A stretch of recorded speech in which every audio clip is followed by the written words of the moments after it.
കോഴിക്കോട് ഞെളിയൻ പറമ്പിന് സമീപം വാഹനാപകടത്തിൽ ഒരു മരണം സംഭവിച്ചിരിക്കുന്നു. സ്വകാര്യ ബസും കാറും കൂട്ടിയിടിച്ചാണ് അപകടം. 2 പേർക്ക് പരിക്കേറ്റു. ബെൻസനാണ് വിവരങ്ങളുമായി ചേരുന്നത്. ബെൻസൺ, എങ്ങനെയാണ് അപകടം ഉണ്ടായത്? ഇന്ന് അല്പസമയം മുമ്പാണ് ഇത്തരത്തിലൊരു വാഹനാപകടം ഉണ്ടായത്. കോഴിക്കോട് ഞെളിയൻ പറമ്പിന് സമീപം സ്വകാര്യ ബസും കാറും കൂട്ടിയിടിക്കുകയായിരുന്നു. സ്വകാര്യ ബസും കാറും നല്ല വേഗതയിലായിരുന്നു എന്നാണ് ദൃക്സാക്ഷികളായിട്ടുള്ള ആളുകൾ പറയുന്നത്. കാറ് ബസ്സിലേക്ക് ഇടിച്ചു കയറുകയും തുടർന്ന് നിയന്ത്രണം നഷ്ടപ്പെട്ട ബസ് സമീപത്ത് നിർത്തിയിട്ടിരുന്ന മറ്റൊരു ബസ്സിൽ ഇടിക്കുകയുമായിരുന്നു.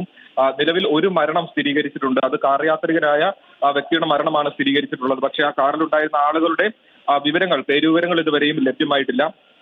നിലവിൽ 2 പേരാണ് പരിക്കുകളോടെ ആശുപത്രിയിൽ പ്രവേശിപ്പിച്ചിട്ടുള്ളത്. അവരുടെയും പേരുവിവരങ്ങൾ ലഭ്യമായിട്ടില്ല. ഈ കാറ് അപകടത്തെ തുടർന്ന് പൂർണ്ണമായും തകർന്ന അവസ്ഥയിലായിരുന്നു. കാറ് വെട്ടിപ്പൊളിച്ചാണ് അതിനകത്തുണ്ടായിരുന്ന ആളുകളെ പുറത്തെടുത്തിട്ടുള്ളത്. സൂചിപ്പിച്ചതുപോലെ അപകടത്തിൽ ഒരു മരണവും 2 പേർക്ക് പരിക്കുമാണ്. ഈ മരിച്ച ആളുടെ അതോടൊപ്പം മറ്റു വിവരങ്ങളൊന്നും തന്നെ ഇതുവരെയും ലഭ്യമായിട്ടില്ല. ശരി ബെൻസൺ.